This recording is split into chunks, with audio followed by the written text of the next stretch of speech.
ultimately held against Shedeur as an impediment to the progress that you're anticipating he will be able to make. There's no way on earth that we're going to see Shedeur Sanders because this guy's going to ball out. He's clearly the starting quarterback.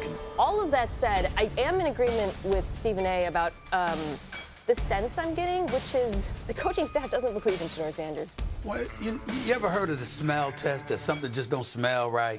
That's just how I feel. Like, you know, when Stephen A. Smith is calling it loud and clear. Shedeur Sanders is being sabotaged in Cleveland. And honestly, he's not wrong. This smell test, as Stephen A. put it, isn't passing because nothing about this Browns QB situation adds up. Shedeur's done everything right. Professional, patient, a model teammate.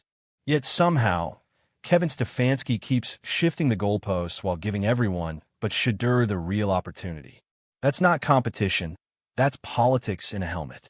So tonight, we're breaking down how talent is getting trapped behind favoritism and why fans, analysts, and even people inside the building are starting to see it. If you're tired of politics benching potential, hit subscribe because this is Sabotage, Shedeur Sanders. Just like Dylan, like whenever he got moved up to QB1, I'm like, you know, that's lit, bro. You got to make sure you handle everything the right way and, you know, just continue being him. So this tells you who Shedeur is in the building. Dylan Gabriel gets QB1. Shedeur's response is mentorship, not resentment. Handle everything the right way. That's leadership currency. It also removes the easiest excuse for burying him, chemistry risk. If the locker room is an ecosystem, this quote shows he's additive, not disruptive. From a football ops lens, that matters. Coaches often protect room dynamics when withholding reps. Here, the player's own words undercut that rationale. So the evaluation returns to football.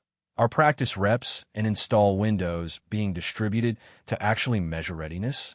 If the answer is limited with ones, then the data set is compromised before the comparison starts. Give the rookie first-team timing in a controlled window. Red zone period, 2-minute, backed-up series. Grade decisively. If he's not ready, say so with tape, not vibes. If he is, the offense gains an option. Either way, this is how you align culture talk with competitive reality. Andrew Berry wants to start Shedeur. This whole Dylan Gabriel experiment is Kevin Stefanski playing. Now, another thing I've been hearing, Kevin Stefanski is not feeling Shedeur. He never was a Shedeur advocate. Hence why he was looking like this when they drafted him. Hence why, you know, you got to earn everything. You got to come in. Now we hit governance. When a GM's preference starts Shedeur, diverges from the head coach's plan, the byproduct is operational noise, practice distributions, meeting emphasis, even scout team usage. That split rarely stays private. It leaks into performance. Quarterback development demands alignment. Roster authority sets investment. Coaching authority sets deployment, and both feed one evaluation calendar. If Berry views Shedeur as a growth asset, while Stefanski accelerates Gabriel despite uneven returns, the program teaches two lessons at once. That's how reps get scattered and timelines blur. The fix is procedural, not emotional.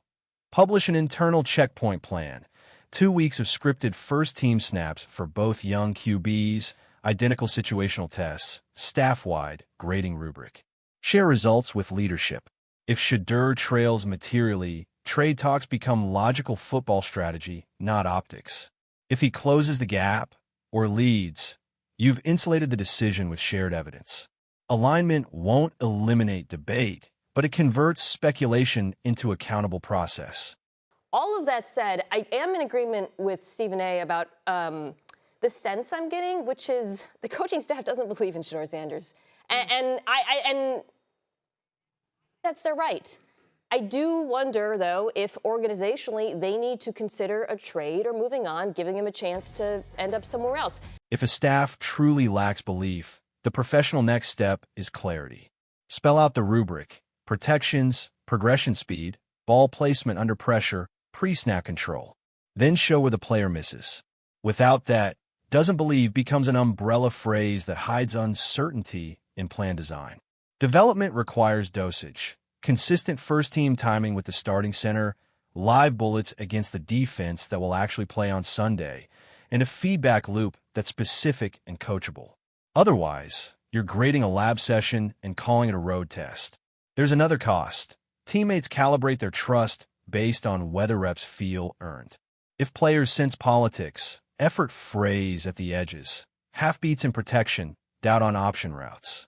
None of this says Shedeur must be QB1 tomorrow.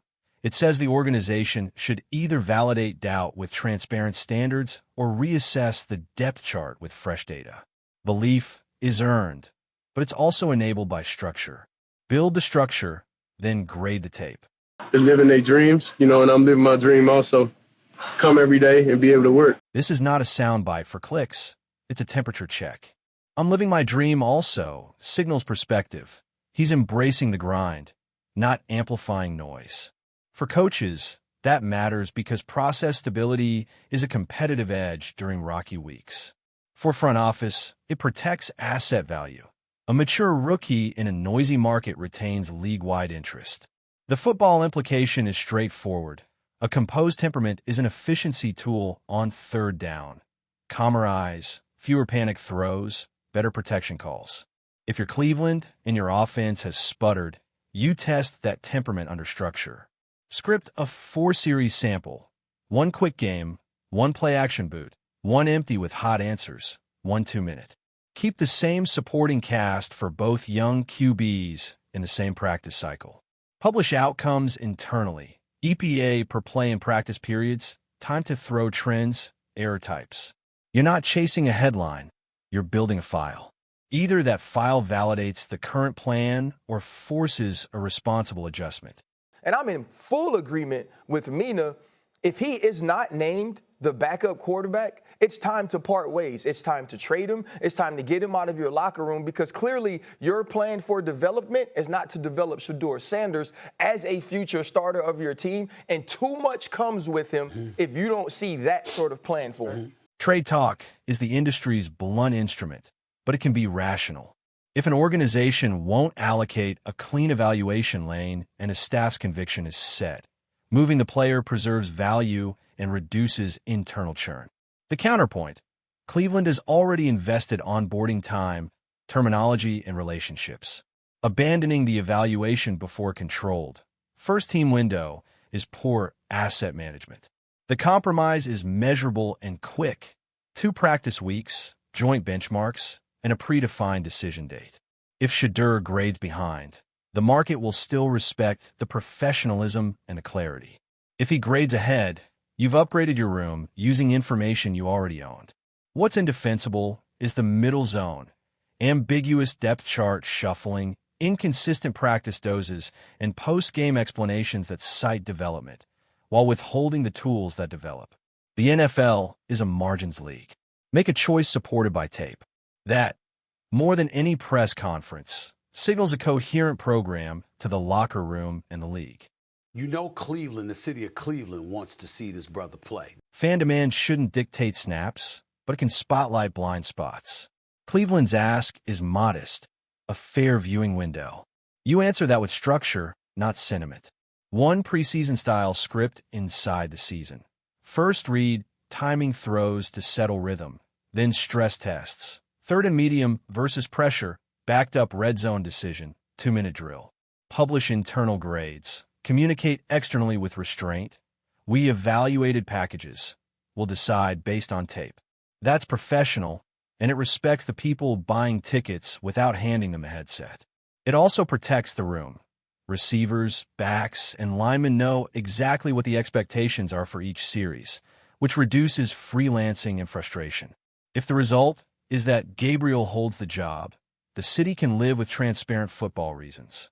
If Shedeur earns a larger slice, you've unlocked upside that the roster and cap sheet badly need. Either way, the Browns look like an aligned operation instead of a divided one.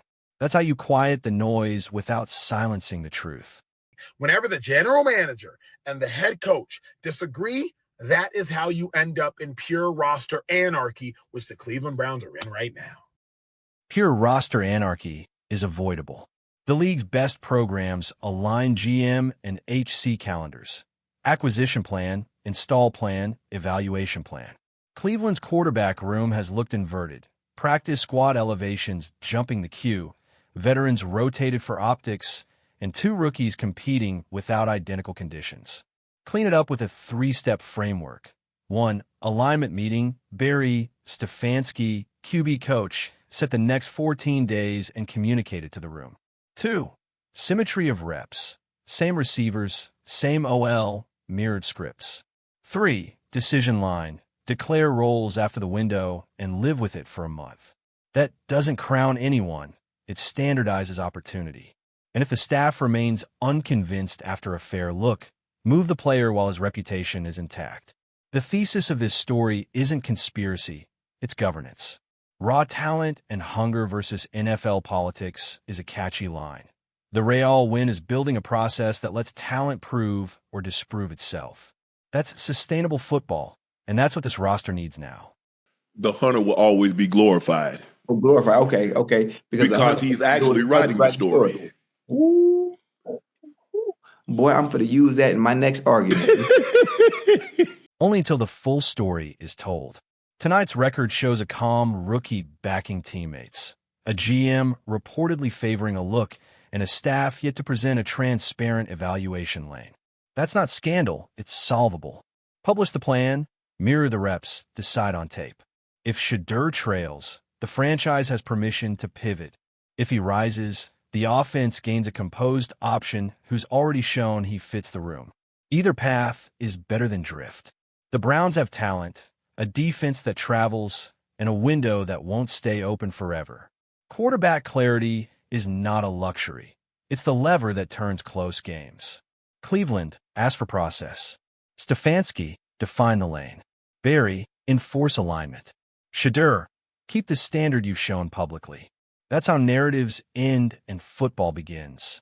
Final CTA, if you want more measured, sourced breakdowns like this, drop Let the Kid Play in the comments, share with a Browns fan who cares about process, and subscribe for the next deep dive.